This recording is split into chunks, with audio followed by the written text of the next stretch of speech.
Pilot faces death mid-air, but finds Islam in the sky. True Islamic miracle story. In the sapphire hours before dawn, Captain Farid Basim sat in the cockpit of Flight 317, his fingers gentle on the yoke, eyes tracing the ghostly curve of runway lights fading behind them. He breathed in the quiet hum of the engines, remembering the words his grandmother used to recite when he was a boy, verses of protection from Allah, whispered before sleep. Tonight, he lifted his own quiet prayer, Bismillah. In God's name, he soared. Destined flights often begin with routine. The passengers aboard felt the reassurance of a seasoned pilot's calm voice, the hum of mechanical precision. But tonight, something stirred in the air that was anything but routine. As they climbed through the thick night, a low rumble trembled through the cabin. It was mechanical, but then no, it felt alive. Farid frowned, checked the instruments. Power levels steady.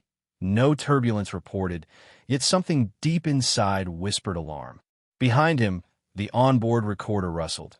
He remembered the prayer of safety his wife, Amina, had murmured as she kissed his forehead before he left. Ya Allah, watch over him. He shook the thought away. Pilots don't speculate on feelings, they diagnose. Yet as the aircraft passed through 10,000 feet, the cabin lights dimmed for service. In that dimness, certain passengers stiffened.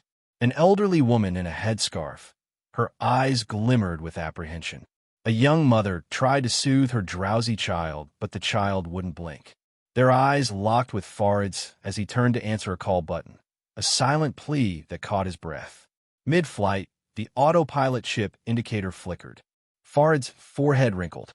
He flicked switches, the screen steadied. Passengers murmured. Flight attendants moved about like gliding specters. But one attendant, Miriam, clutched a rosary, lips moving quickly in prayer. Her stance, straight and unyielding, radiated resolve and fear. It began with a scream. Not loud, the sort that jaggedly cuts through steel, but a low, strangled gasp from economy row 23. The young mother had collapsed. Her child whimpered. People stood. Murmurs turned to panic. Farid pivoted his chair. No signs on instruments. He grabbed the intercom. Cabin crew report. Silence. Then Miriam's voice steady. Captain, a passenger is unresponsive. No pulse.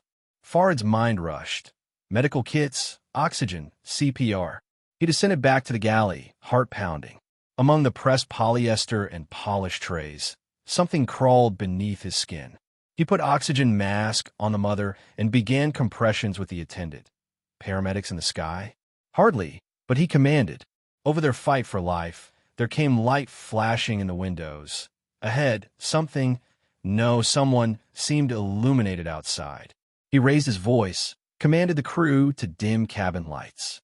Transparent faces peered out into the night. Another flash, Miriam whispered. A sense of being watched descended. Collective breath slowed. Passengers, once alive with mid-air activity, froze. He looked at the instruments again. Still, nothing, yet the world outside the thin fuselage told a different story. A swirl of luminescence, moving just beyond wingspan. Was it the moon? No moon tonight, the sky all black around them. Then a voice. It came from no one. Felt like it rustled through the cabin, low, arching tone. Farid froze. A word? A whisper? A syllable off the tongue, old and alien. He slammed off the intercom to avoid passing his own tremor to the passengers. Miriam stared wide-eyed. The mother stabilized, weak breath. Then the flash again, quick and vicious, as a wind gust rocked the plane. Turbulence on calm air. The engines coughed. The autopilot alarm sounded. Farid's training kicked in. Smooth, calm, precise. Manual takeover. The shaking intensified. But what bugged at his mind was the unnatural calm after each tremor. The cabin was icy quiet, ritualistically so. As pilot and attendant fought the crisis, Farid's radio crackled. Ground control, voice low but clipped. Flight 317. Do you read? He cleared throat. Flight 317, go ahead. Unusual interference on your frequency. Reports of electromagnetic anomaly in your corridor. Flight diversions recommended. He inhaled. Can you confirm passenger condition? Medical status unknown. Sensors show no external distress, but optical cams are scrambled. Understood. Will hold current vector. He looked out at the wing, still dancing amid nothingness. He closed his eyes. Ya Allah, he prayed, silently, urgently. Open them. The wingtip lights flickered and then went out. Darkness crept. Cabin lights remained on. Outside, only black. Flight attendants lit emergency torches. Passengers clutched rosaries, hands pressed against chests. The hush twisted into something holy. More humans fell ill. Pallor, chills, fainting. In 15 minutes, half the cabin quelled to unconsciousness. Fard scanned minds and bodies. They lost heartbeats. He didn't understand. But, glimmer of miracle? The mother he revived, still breathless but alive, had held something warm, his grandmother's jade prayer amulet. Show me, she whispered to him suddenly, clarity in her glazed eyes. He saw the amulet, carved with Surah Yasin verse, carried instinctively from childhood. He reached in his pocket. They'd found it on him. He held it to the mother's chest, pulse steadied. Freak coincidence? He didn't know, but hope flared. Above them, something hovered. He saw a vague outline pulsing through darkness. An eagle? Or a jinn? He barely dared dream. He prayed. He asked Allah, if this be test, let me be worthy. Cabin filled with rhythmic chant. Maryam began reciting Salat al-Nisa, the passengers joining. A trembling choir. Then, the engines roared back. Lights flickered on wingtips. The dash returned to normal. Silence consumed. Only the flight recorder hummed. Then the radio clicked. Flight 317. Do you require medical evac on landing? He whispered yes. He turned overhead lights up. Pilots donned masks. Crew assessed survivors. Near miracle, all live. 3 critical but breathing. The cause? Unclear. They landed in Riyadh dawn. Ambulances waited beneath virgin light. Fard stepped off, legs shaky but heart resolute. A miracle, yes. Horror, certain. Mystery, more thoroughly than night's black. He visited the young mother as she recovered.